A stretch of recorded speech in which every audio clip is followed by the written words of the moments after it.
alam naman natin na numero unong media na lumalaban at nagsasabi ng totoo at talaga namang nilalabanan na walang takot ang CPP, NPA, NDF ay ang SMNI. Correct. Ngayon, nakita naman po natin na napakalinaw na pare-parehong linya ang lumalaban po sa mga taong nagsasalita against CPP, NPA, NDF at nakikikonsyaba sa politika.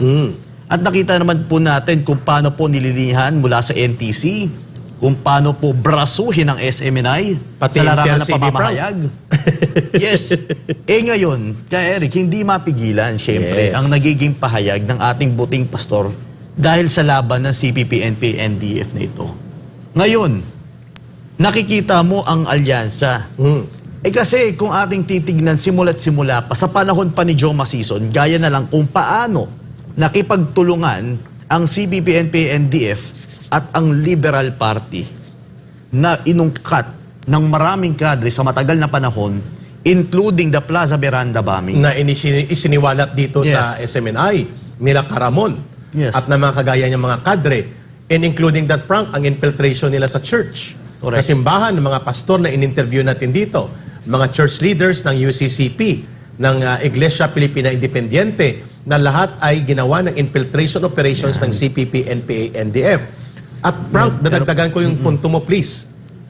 Mahalaga pong binabanggit ni Brother Franco kung bakit si Pastor Kibuloy po at ang buong SMNI ay tinarget ng isang special operations for demolition job and shame campaign and persecution sa politika at sa legal aspects. Bakit? Sapagkat ito po ang natatanging network dedicated para po magsiwalat ng katotohanan laban sa mga kalaban ng ating bayan at pamahalaan at ng ating mga mamamayan. Nangunguna dyan ang CPP, NPA, NDF. The only station na may programang dedicated exclusively para dyan sa paglaban sa communist terrorism, ang Laban Kasamang Bayan, at sa pag-promote ng counter-insurgency programs of the government and security programs, ang NTF-LCAC.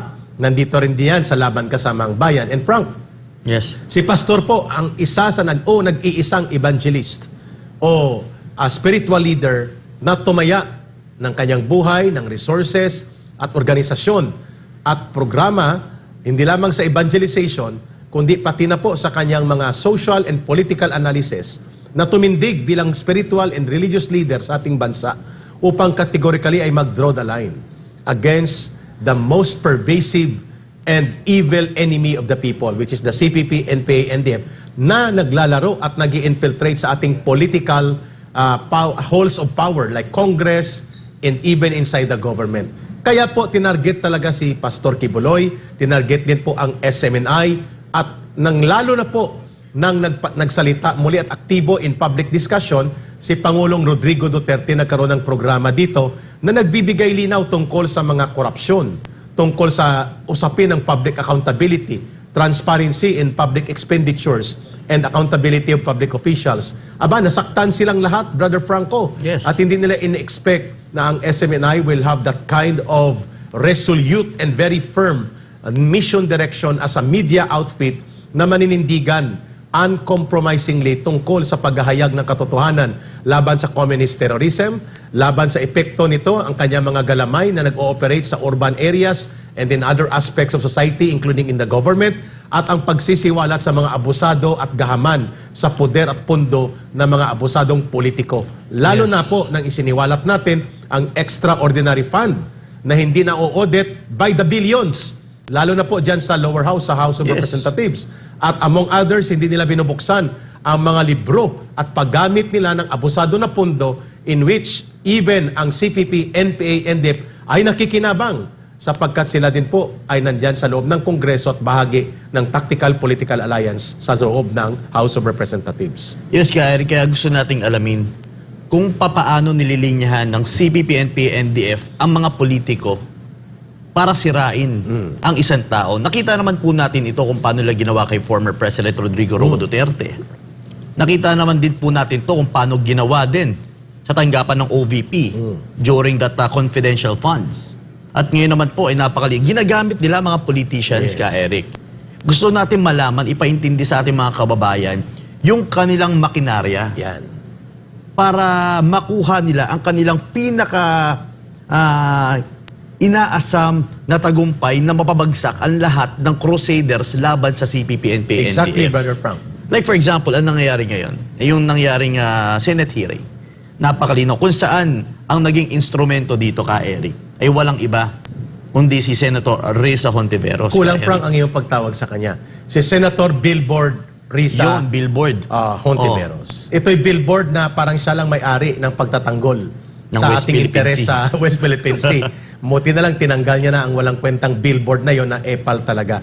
Pero Frank, para mapakinggan natin, Yes, meron sa tayong- gitna po ng unos ng pangbabastos at pangbabalahura ng senadora na ito, laban po sa isang nirerespeto at kinikilalang tagapagtanggol ng bansang Pilipinas at ng interes ng mamamayang Pilipino, walang iba kundi si Pastor Kibuloy.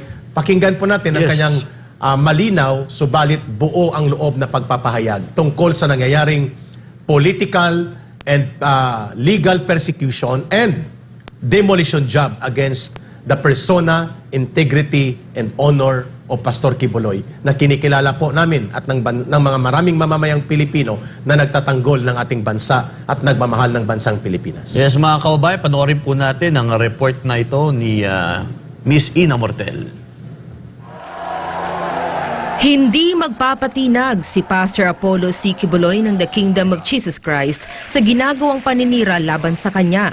Kasunod ito ng isinagawang pagdinig ng Senate panel na pinangunahan ni Senator Risa Hontiveros kaugnay sa mga akusasyong inihain sa kanyang komite laban sa butihing pastor.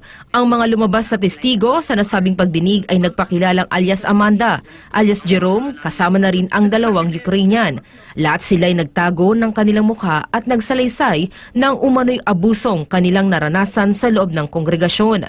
Pero ang tugon dito ni Pastor Apollo, dapat tulungan ng senadora ang mga umano'y biktima na magsampa ng kaso sa korte, kung saan, ani Pastor Apollo, hindi niya aatrasan ang mga ito. Now, kayong mga allegations ninyong yan, kayong mga accusers, prove it in court.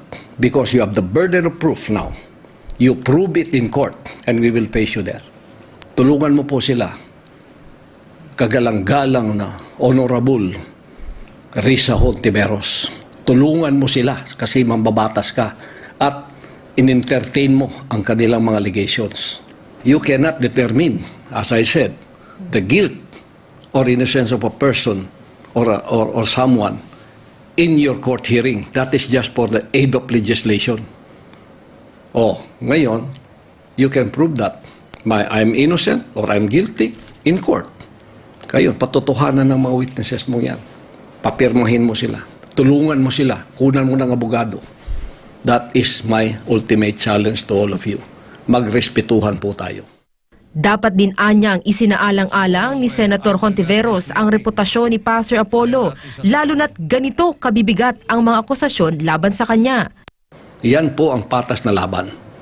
At yan ang hinihintay ng taong bayan. Paro, ang paninira, smear campaign, na matagal kong tinitiis-tiis, hindi ko na po palalampasin yan. Sapagkat nakataya dito ang reputasyon ko at ang reputasyon ng bansang kaharian na mayroong mga millions of members all around the world. Sinagot naman ni Pastor Apollo ang mga tumestigo laban sa kanya. Ako po'y isang maawain na tao, mapagbigay. Kaya meron akong Children's Joy Foundation. Tumutulong ako sa mga kabataang Pilipino. Pinaaral ko, pinakain ko, dinamitan ko. Pero may mga ganitong klaseng tao, hindi ko kayo ibubulgar dito sa vlog kong ito. Ibubulgar ko kayo doon sa korte. Kakalkalin ko yung pagkatao niyo kasi from head to foot, kilala ko kayo. Kilala ko kayo. Former workers kayo. May Ukrainian pa. Papuntahin niyo dito yung mga Ukrainian na yan. Haharapin ko silang lahat. Kahit 100 pa kayo, sinabi ko. Haharapin namin kayong lahat. Sa pahayag naman ni Hontiveros na hindi exempt ang butihing pastor sa otoridad dahil sa pagiging anak ng Diyos nito, ito ang tugon ni Pastor Apollo. Sinabi ko na matagal ng panahon, kahit pa ako'y son of God, under ako sa batas ng lupa.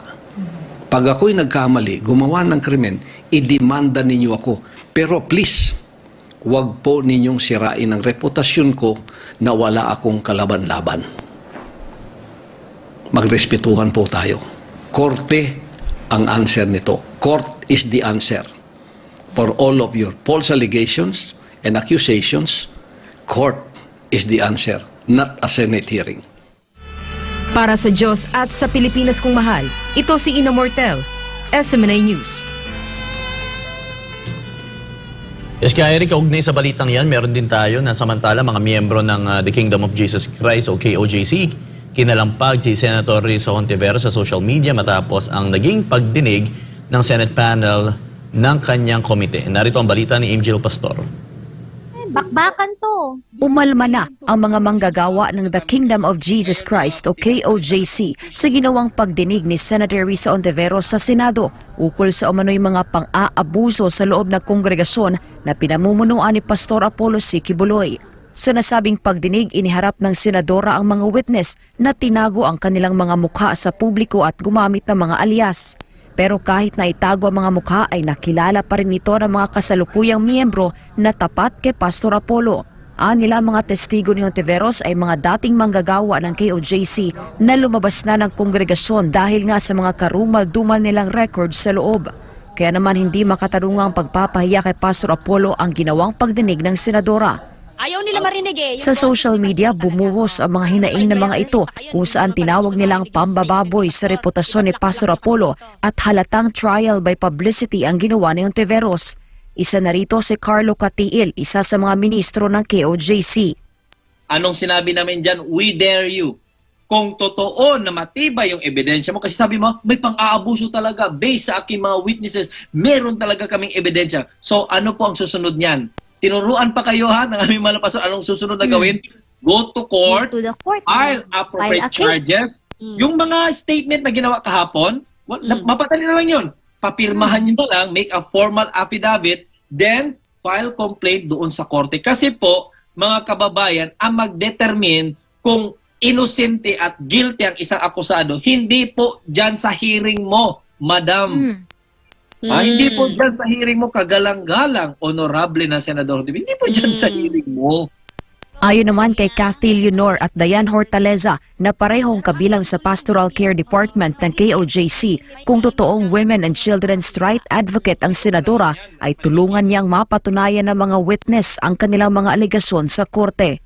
Well, for one, Brother Carlo ha, ang Yes. pinapromote niya, sabi niya, women empowerment. Ano pala kami dito? Di kami babae? Ha?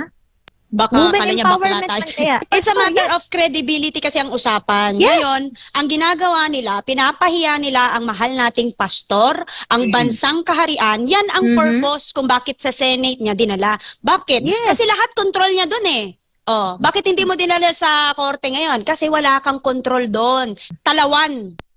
Malinaw nila na sa korte ay magiging pantay ang trato sa mga akusado at nag-aakusa dahil doon ay susukatin ang lahat base sa ebidensya. You being as a senator and champion empowering the women and the children, kasi yun ang advokasya mo ha, tulungan niyo po sila. Kasuhan po si Pastor Apollo C. Quiboloy. Igagani po yung mga ebidensya, no? Doon po kayo magsampa ng kaso. May mga lawyers po kayo dyan, mga gagaling, di ba? Doon po, file a complaint, a formal Kung totoong complaint. concern siya sa mga biktima, Yes. kuno. And doon po kayo sasagutin namin. Doon Be fair. po, Pastor. Kasi doon sa korte, pantay-pantay yan. Kwestiyon naman ni Loren Santos, isa ring manggagawa ng KOJC, ang ginawang pagdinig. Tama po ba na ang Senado ang mag-iimbestiga ng mga kaso kuno ngayon ni Pastor Quiboloy? Ang Senado na po ba ang magbibigay ng verdict ng guilty or not guilty si Pastor? Trabaho na po ba ng Senado ang mag-imbestiga at maglitis ng mga kasong katulad nito? Hindi rin anya maganda na kumuha ito ng mga walang kredibilidad na witness dahil ipinapakita lang rin ito na walang kredibilidad ang kanyang opisina sa Senado. Katulad na lamang ni Blenda Portugal alias Amanda na naging personal witness sa pagdinig. Matagal na umanong na-dismiss ang kaso ni Portugal laban kay Pastor Apollo dahil wala itong sapat na ebidensya, pero ang senadora abay kinuha pa rin ito bilang isa sa kanyang mga testigo. Bakit hindi mo chinek muna yung about dun sa dismiss case nitong Amanda na witness mo? Bakit mo pinulit ulit yung basurahan? Nabasura naman yan eh, noon pa. Ngayon kinain mo ulit. Tapos gusto mo ipakain na naman sa buong publiko.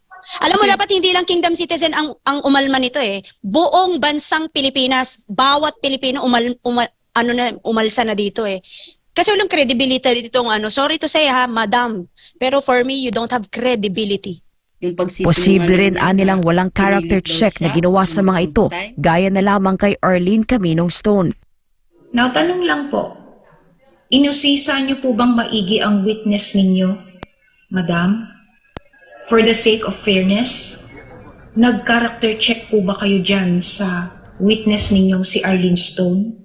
Ano ang reason niya? Bakit siya nagkakalat ngayon ng ganitong accusations? Kung totoong gusto niyo ng hustisya at katotohanan, hindi ba dapat careful kayo na i-check din ang side ng inaakusahan? Dahil maaring may mas malalim at relevant na dahilan kung bakit siya inaakusahan ngayon.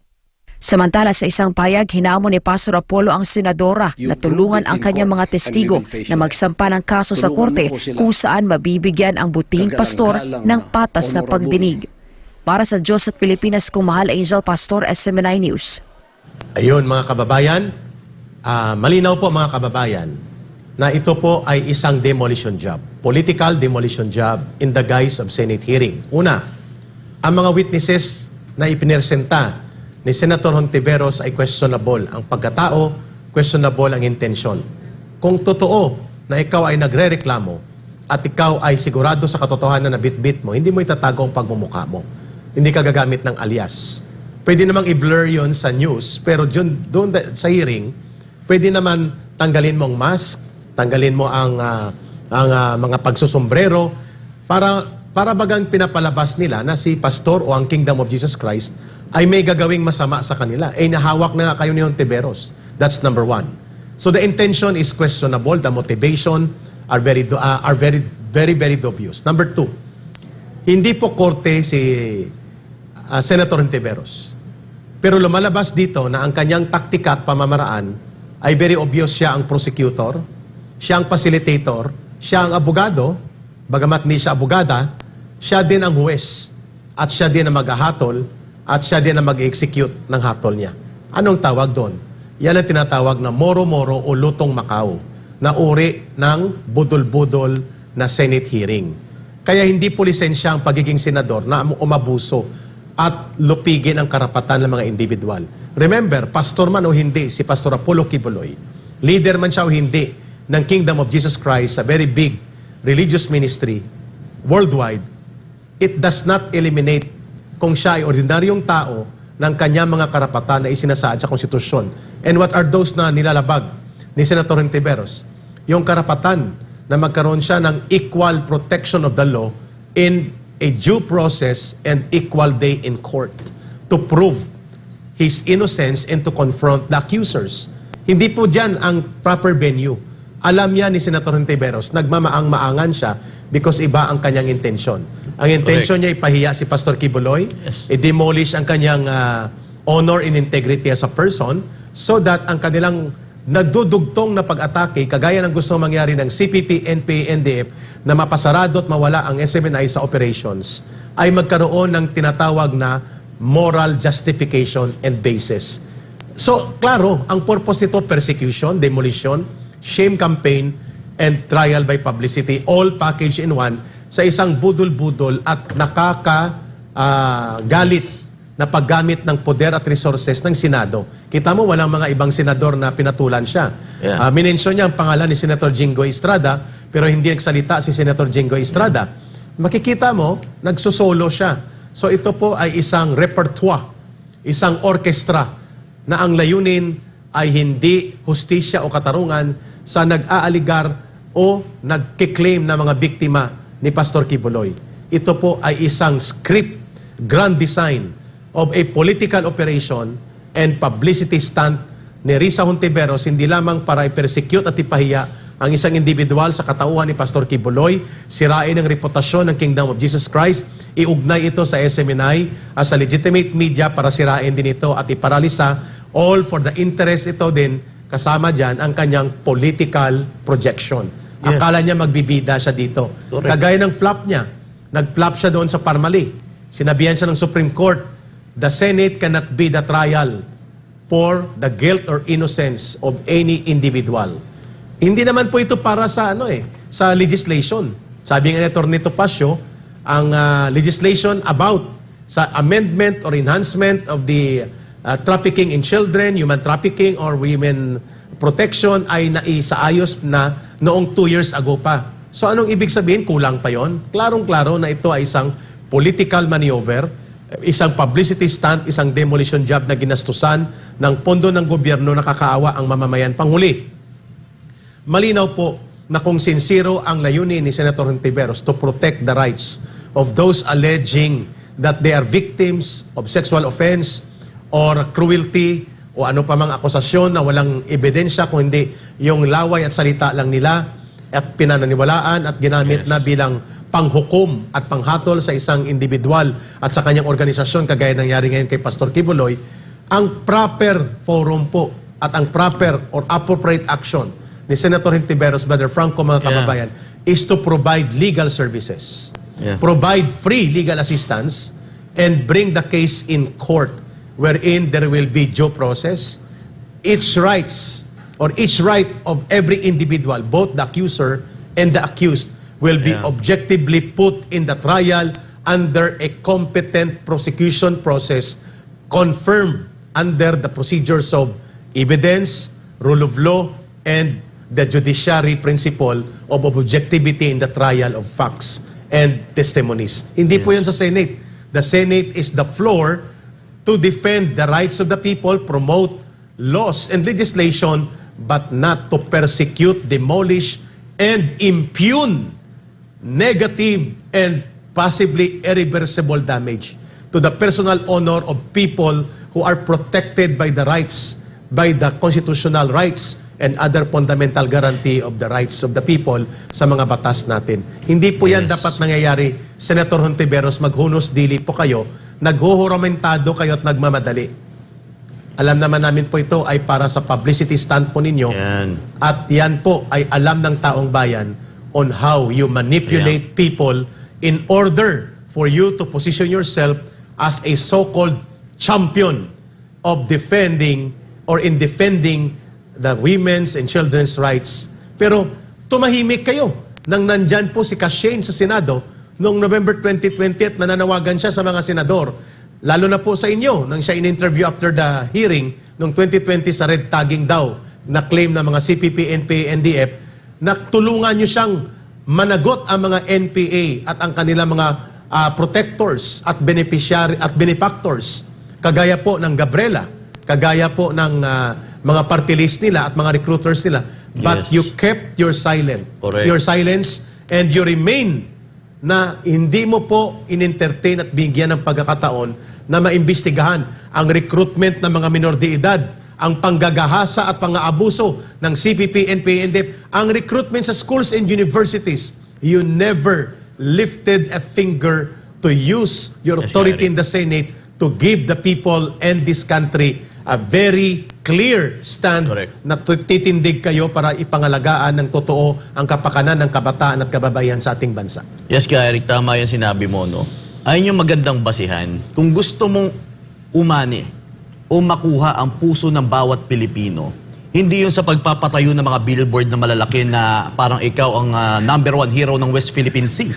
Hindi po yan ang pamamaraan para mapanalunan nyo po ang puso ng Pilipino dahil matatalino na po ang mga Pilipino. Exactly. Hindi po yung paninira ng tao. Hindi po. Yung ginawa nyo po is very obvious naman Demolition po. job. Demolition job. Una sa lahat, yung mga kinuha nyo pong mga witnesses ay talaga namang may mga skandal pa. Oh, yun pa. Hindi nyo po alam yun. Dapat nag-background check muna siya, nag-vetting, nag-double check. Alam ko ka, Eric, kasi ako minsan ko na rin nakasamang ilan dyan. Ako, Personally, may knowledge ka sa mga taong Eric, ito. Oo. Alam ko naman, kilala ko naman yung ilan dyan eh. Kaya dapat, kung ikaw ay gagawa ng isang eksena para makuha ang puso ng tao, ay hindi po sa ganyang pamamaraan. Isipin mo, wala kang pakialam, sisiraan mo ang tao nito para umani ka ng boto, ay boto tuloy puso ng tao. Diba? Sa darating na 2025. Obvious naman yun, Frank. Yung talagang Kaya nga purpose niya, publicity stunt ito eh. Pero maganda yung binasihan mo ka, Eric. Kung ikaw ay totoong may malasakit, hindi mo kukunin yung mga scandalous na mga issue ng mga babaeng ito. Oh. Dahil kita mo naman, yung isa dyan is GRO. Oh, Nagsabi siya. at inamin niya yon. Yes, ang kukunin mo... At ang itong- nag-refute, Frank, by the way, excuse me, Brother Yeah. Franco, kapatid niya mismo. Yes. Ang tawag niya lang bashers. No, they are not bashers. They are legitimate, bona fide leaders and part of the organization kung saan nanggaling yung isang witness or mga witnesses mo. Yes. So hindi sila bashers. Mali po yung term mo at hindi lang simple witnesses against them. Kung hindi kapatid niya mismo nag-reveal kung ano po ang kanyang preponderance of lies na ginawa.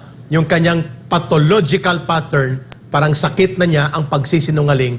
You could have talked or summoned in private muna ang mga leaders ng Kingdom of Jesus Christ kasi kung objective at patas ka, hindi dapat ito ang ginawa mo na magkaroon Yes. ka ng trial by publicity, demolition job, publicity stunt, and dirty public relation Correct. operations to promote yourself. Ang matindi din kasi dito ka, Eric, yung kanyang iimbestiga na Gabriela, ang kanyang kaibigan, Oh, na si Gabriela si representative. Arlene Brosas. Arlene Brosas. Inaakusahan niya na nagre-recruit ng mga minor de edad at kabataang kababaihan.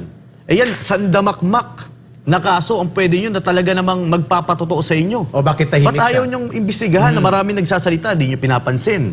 Na yan, totoo. At ito, Frank, ay napakalawak na ginagawa. Lantaran, large scale, and pervasive. Pag sinabing pervasive, tuloy-tuloy. Pero Frank, i-hold muna natin ang komentary natin. Yes. Dito sa napakagandang naging pahayag din po ni Attorney Ferdinand Topacio. Magaling din ito ng abogado at malinaw ang kanyang pagbaybay ng mga paglabag at iskandalosong maniobra na ginawa ni Senator Reza Hontiveros using her position as a senator. Yes, mga kababayan, panoorin po natin ang video clip na ito.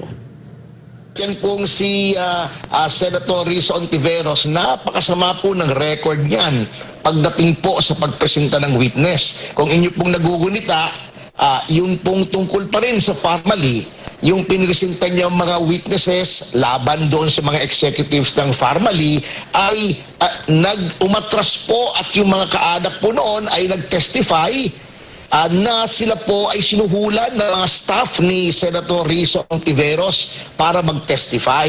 So pagdating po sa veracity ng witnesses, sa kredibilidad, napakasama po talaga ng record ni Senator Hontiveros. Nasasakdal pa nga po yan sa kasong paglabag ng Anti-Wiretapping Act. Sir, kahapon, majority sa ating mga kababayan nanood po sa hearing ni Senator Reza Hontiveros. Ang kanila pong punto ay trial by publicity ang ginagawa ng senadora laban kay Pastor Apollo C. Quiboloy. Ano masasabi po niyo doon, sir? Ay talaga pong trial by publicity. At ako nga po ay napapailing na lamang, hindi not necessarily being the lawyer of anyone, but as a lawyer in general and as a citizen of the Philippines, ay parang hindi na po natuto si Senator Reza Hontiveros sapagkat kasasabi lamang po just a few months ago, late last year, ng ating kataas-taasang hukuman doon po sa kasong Ong versus Blue Ribbon Committee, kung saan ako po yung abogado ni Ginoong Ong. Ito po yung may connection po doon sa pagdinig sa Farmally. Parang kinagalitan na nga po ng Korte Suprema itong si Senator Gordon at ang Blue Ribbon Committee na sinabing ang Senado ay hindi investigador, hindi to police, hindi to NBI, hindi to hukuman, kung hindi ito ay isang legislative body at hindi dapat ginagamit ang Senado para ma-determine ang guilt or innocence of anyone with respect to an alleged crime. Tsaka yung veracity, chairman, ng mga witness, nakatakip ng muka, nakukubli. Kung sila po ay totoo sa kanilang pong mga paratang, ba't po nila tinatago ang kanilang identity? Mabuti na po nabanggit nyo na yan, sapagkat yan pong si Senator Reza Hontiveros, napakasama po ng record niyan pagdating po sa pagpresenta ng witness. Kung inyo pong nagugunita, yun pong tungkol pa rin sa Farmally, yung pinresentan niya mga witnesses laban doon sa mga executives ng Farmally ay umatras po at yung mga kaanak po noon ay nag-testify na sila po ay sinuhulan ng mga staff ni Senator Risa Ontiveros para mag-testify. So pagdating po sa veracity ng witnesses, sa kredibilidad, napakasama po talaga ng record ni Senator Ontiveros. Nasasakdal pa nga po yan sa kasong paglabag ng Anti-Wiretapping Act in connection with another investigation na ito pong kasong ito ay hinihain. Ayun mga kababayan, malinaw po ang mga binanggit na punto ni Atty. Ferdinand Topacio.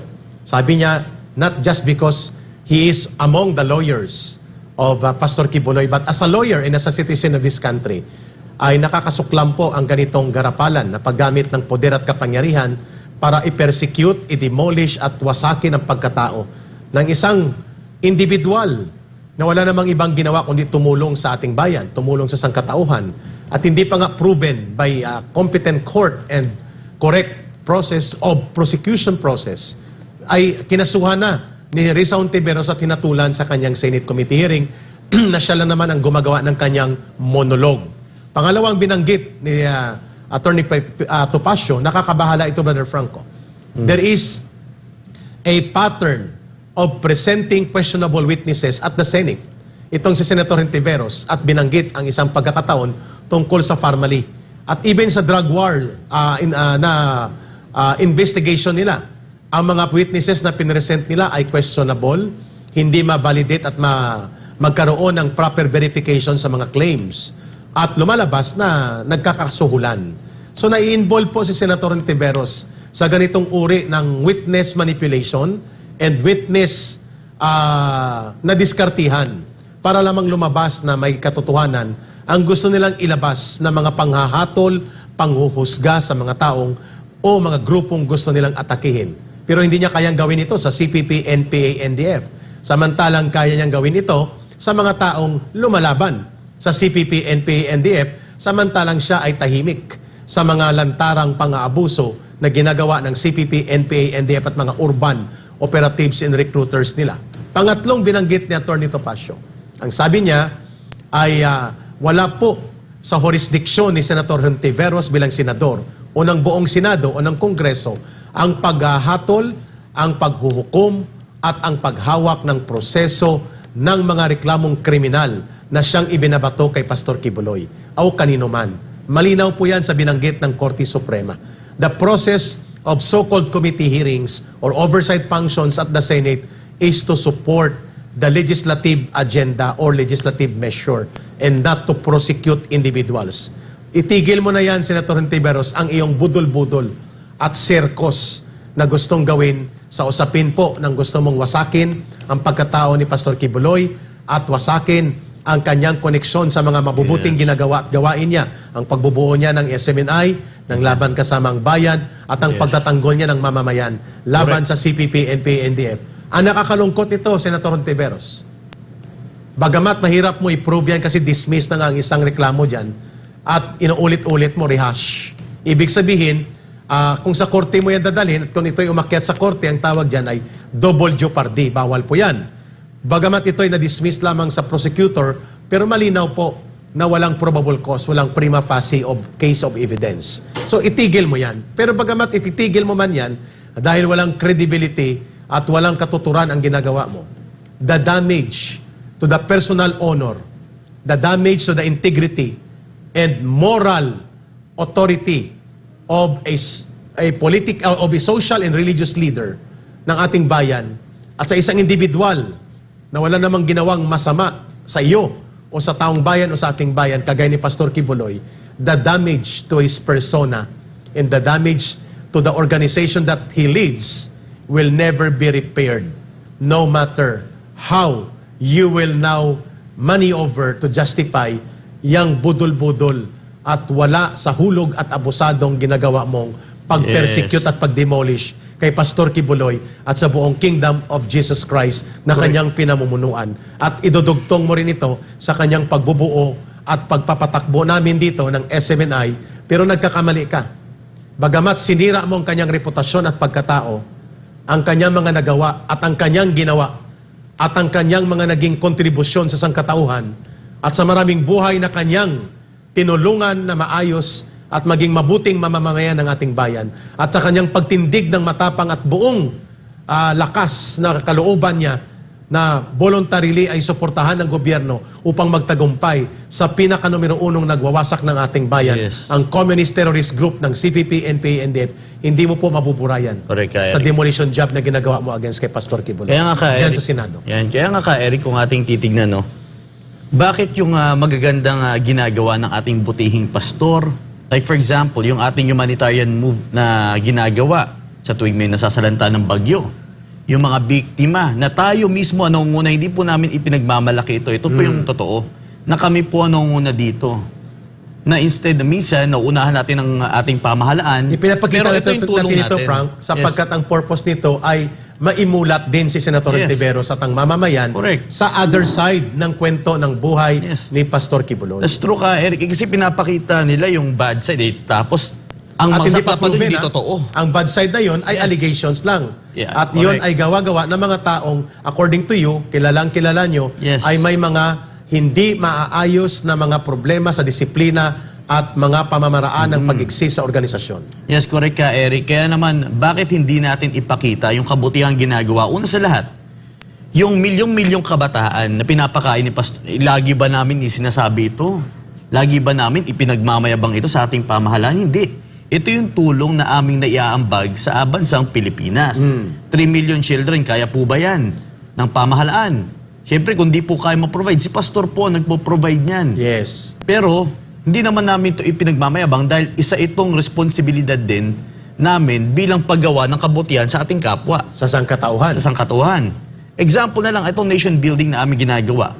Itong tinayaan namin na laban sa CPP, NPA, NDF. Oo. Na alam namin sa oras na bumangga kami dito ay talaga naman ang buhay namin ay nakasalalay. At ni Singkong Duling, hindi po humingi ng kontribusyon si Pastor Kibuloy mula sa pamahalaan na tulungan ang programang Laban Kasamang That's true, Bayan, Eric. orang SMNI. Ito po ay voluntary kusang loob na ginawa ng Kingdom of Jesus Christ, ginawa ni Pastor, sapagkat itong tamang dapat gawin at dapat may gumagawa nito, ang paglaban sa CPP, NPA, NDF, lalo na po sa information war.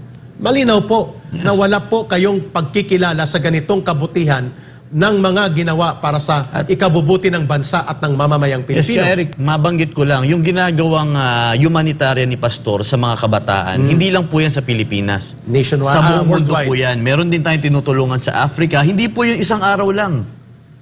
Ayun po ay patuloy. Araw-araw po namin tinutulungan ng mga kabataan doon. Meron sa Africa, North America, South America, sa Asia, sa iba't ibang bansa. Ganito ang ginagawa pero hindi nyo po na ipapakita yun. Kung paano mo namin iminumulat, Oo. especially ang kababaihan, kung paano ibabalik ang kanilang dignidad at karespe-respeto.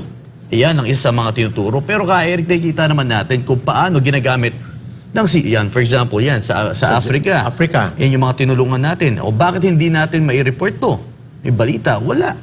Bakit ang pupuntahan mo pa, kukunin mong source ay talaga naman yung mga tao na talagang walang kredibilidad. Kaya nga sabi ng ating mga miyembro dito sa The Kingdom of Jesus Christ, ay nako, yung mga kinuha nyo pong witnesses, kung alam nyo lang po ang kanilang background, dapat binackground check nyo po sila. Oo, nag-vetting muna. Nag-vetting Hindi ka. ka nagmadali. Walang proper vetting doon ka. Pero Eric. hindi na may balik ito, Frank, kasi sinira na niyang pagkatao talaga ni Pastor. Ito yung nakakalungkot. Sa Amerika po, at sa mga ibang bansa, pag gusto mo sirain ang isang popular na evangelist or religious leader, ang kanilang ginagawang kaso kaagad, sexual offenses, rape, sexual abuse.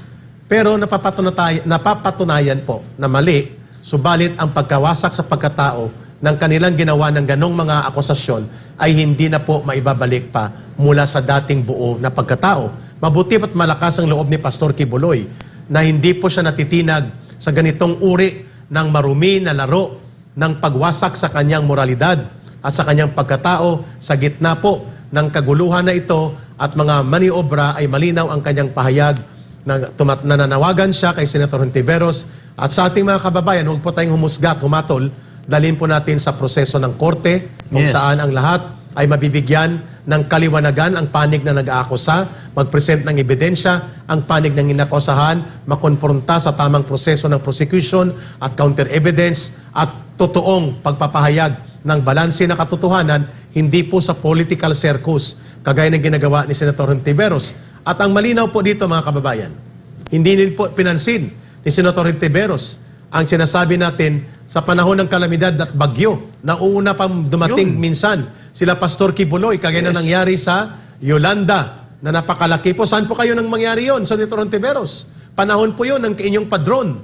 Panahon po yon ninyo na namamayagpag kayo bilang mga dilawan na nasa poder at kapangyarihan. But Pastor Kibuloy and Rodrigo Duterte were there. Yes. Less camera. And sa loob ng Walang 60 camera. days, mahigit 2 buwan, they fed the people, they fed the children without any limelight or camera, with their own resources. Not a single centavo came from the government doon sa kanilang pagtulong sa pagkain at pag-agapay na makabangon ang libu-libong mamamayan po doon sa area ng Leyte at sa paligid po ng Visayas region na matindi at malubang sinalanta ng Bagyo Yolanda. Saan ka po nang nandun ka? Nandun ka ba? Ginawa mo ba yung ginawa nila, Pastor? Mag-isip-isip ka nga, Senator Hontiveros, kung totoo na totoo ang mga kasamaan na ginawa ni Pastor Kibuloy, sa tingin mo, very logical na tanong sa sarili mo, aabot ba ito sa more than 40 countries ang kanyang ministry na lumawak? Aabot ba ito mula sa isang kapilya dyan sa Agdao na biglang lumaki, lumawak at lumalim ang kanyang ministry kung masama ang ginagawa ng taong ito? Yun po ay mga basic question of human logical experience analysis that you don't need to be a forensics expert to analyze. Correct. Kung mali ang kanyang ginawa, bakit umusbong at lumawak ang yumakap na sangkatauhan sa kanyang ministry? At maraming binuo na proyekto na nakikinabang ang mamamayan at kabataan bilang magiging mabuting mamamayan ng ating bayan. At hindi lang sa Pilipinas ito nangyari. In more than 40 countries na siya umabot. Kung totoo ang iyong pagtingin doon sa mga lumapit sa iyo, bakit milyon-milyon ang mamamayan na nakikinabang sa inabot ng ministry ni Pastor Kibuloy, hindi lamang ang kaluluwa, kundi sangkatauhan nila ang nabawi? Ako, Yes, correct. I am very cynical. I am not a very religious or spiritual person. And hindi ako madaling maniwala sa isang bagay. Pero pag naniwala ako, yayakapin ko kaagad yan. If proven by experience in history and by analysis of human logical experience na tama. Wala akong nakitang masama sa ginagawa ni Pastor Kibuloy at wala akong nakitang indicator na siya'y umaabuso sa kanyang posisyon o sa kanyang influence. At ang malaking bagay po, binigyan niya kami ng panibagong buhay ng mga former rebels. Nakakapagsalita po kami dito ng walang bayad at kami po'y nabibigyan ng pagkakataon sa mabuting pagkukuro-kuro na magiging mabuting ambag sa lipunan at sa pamahalaan. Sino po nagbigay ng ganong pagtitiwala sa amin? Yeah. Dito lang, I do not personally know him and never in an instance na nakakausap namin siya, ako, na siya'y nagbigay ng anumang intensyon na sumanib ako o manib ako sa kingdom of Jesus Christ. We talk about our country, our people, or the problems that our country and our people are facing, especially on how to become completely victorious over the CPP, NPA, NDF, and how to make our government do good governance. Yun doon umiikot ang pag-uusap namin with Pastor Kibuloy. In nearly 3 years na nakilala ko siya, not a single instance did Pastor make me understand about the Bible. Hinahayaan niya ako na ako'y magdiskubre ng aking paniniwala because he respects everybody's belief and journey in spirituality and in the religious life. Hindi po ganun dito ang nakita ko kay Pastor. Hindi po kagaya ng ibang nanggaling dito na nagmamayabang na 15 years mahigit siya dito, pero ang nakita niya ang sarili niya lang interest, hindi niya nakita ang mas malawak na kabutihang naiambag ng SMNI at ni Pastor at ng kanyang ministry, which I appreciate deeply in my journey to discover how to become a good citizen of this country and how to contribute in the goodness of humanity. Yan po nakikita kong kontribusyon nang ako po'y na-involve sa Ministry for Information ni Pastor dito sa SMNI.